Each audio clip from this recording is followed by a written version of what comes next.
সবাই অপেক্ষায়, হঠাৎ একটা নতুন কার্যক্রম শুরু হচ্ছে। আসরের মাঠে আওয়াজ আসতেছে, ইয়া আহলাল জামে গুদ্দু আবসারাকুম হাত্তা তামুররা ফাতেমাতু বিনতে রাসূলিল্লাহ। হে হাসরবাসী, সবাই মাথা নিচু করো, নবীর বেটি ফাতেমা পুলসিরাত পার হবে। সবাই মাথা নিচু করবে। হায় হায় হায়, क्या शान है। এবার ফাতেমাতুজ জাহরা পুলসিরাত পার হওয়ার জন্য যাবেন। ওই রু জগতে যখন বিয়ে হয়েছিল, আল্লাহ বলেছিলেন মোহরানা কত দেব? তিনি বলেছিলেন, আল্লাহ আমি মোহরানা আজকে নেব না, সময় মতো নেব। যখন পুলসিরাতের গোড়ায় গিয়ে ফাতেমাতুজ জাহরা কদম রাখবেন, পেছনে তাকাবেন, দেখবেন আব্বাজানের উম্মত নফসি নফসি করছে। আব্বাজানের উম্মত নফসি নফসি করছে। তখন বলবেন, আল্লাহ পুলসিরাত পরে পার হব, আগে আমার বিয়ের মোহরানা দাও। ফাতেমা বিয়ের দিন, বিয়ে হয়ে গেছে কত আগে, হাসর হয়ে গেছে, হিসেব কিতাব সব শেষ, এখন মোহরানা? জান্নাতীরা জান্নাতে যাচ্ছে, জাহান্নামীরা জাহান্নামে যাচ্ছে, আজকে মোহরানা দিয়ে কি করবা? লাগবে আল্লাহ, আজকে মোহরানা লাগবে।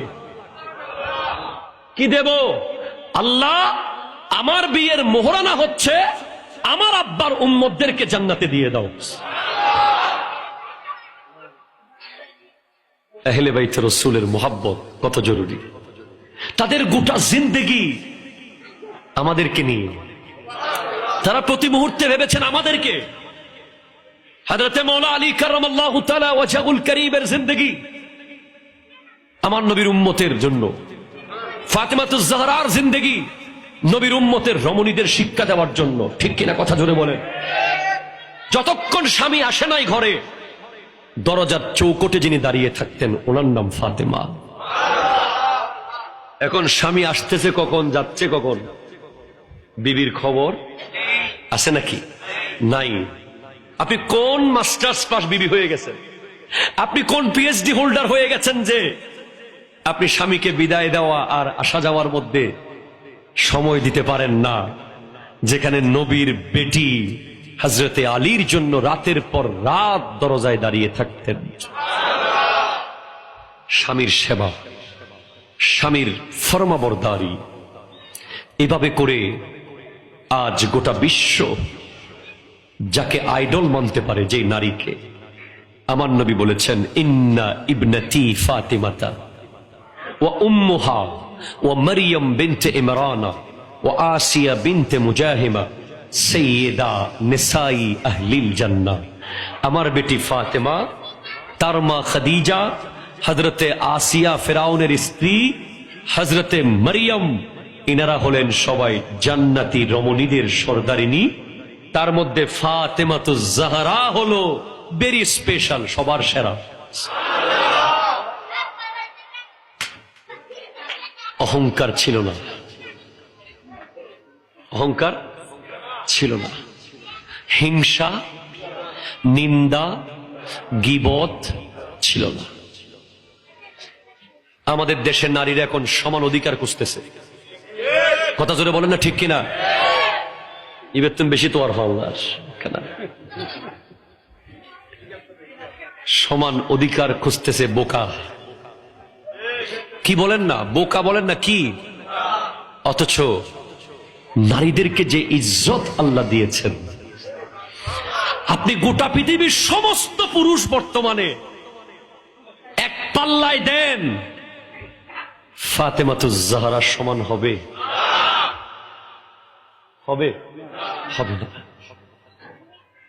গোটা পৃথিবীর সমস্ত পুরুষকে এক পাল্লায় দিলে খাদিজাতুল কুবরার সমান হবে?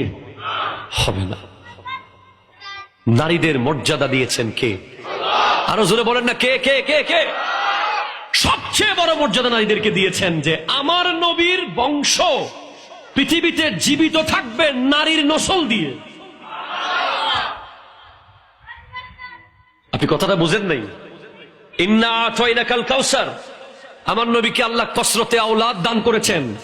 যত আওলাদে রসুল পৃথিবীতে আছে, সামনে আসবে ইমাম মাহাদি পর্যন্ত, সমস্ত আওলাদে রসুল মা ফাতেমার বংশ দিয়ে আসবে।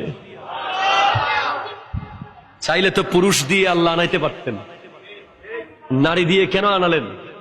বুঝাইলেন নারী ছোট করার জিনিস নয়, নারী অবহেলার জিনিস নয়, নারী অপমানের জিনিস নয়, নারী হেয় করার জিনিস নয়। নারী হলো মা, নারী হলো বোন, নারী হলো বেটি, যাদের প্রত্যেকের যথাযথ হক আদায় করতে পারলে আমার নবী তাকে নিয়ে জান্নাতে যাবে। সৈয়দা ফাতেমাতু জাহরা রাদিয়াল্লাহু তাআলা আনহা এমন একজন নারী যার জীবনী সম্পর্কে বিস্তারিত কিতাব লিখেছেন জামিয়া আহমদিয়া সুন্নিয়া কামিল মাদ্রাসার সুযোগ্য মুফতি আল্লামা মুফতি ওয়াজিদ সাহেব হুজুর কিবলা মুদ্দাজিল্লুল আলী। আপনারা এই বইটা নেবেন, আপনাদের বিবিকে পড়তে দেবেন, আপনাদের কন্যাদেরকে পড়তে দেবেন।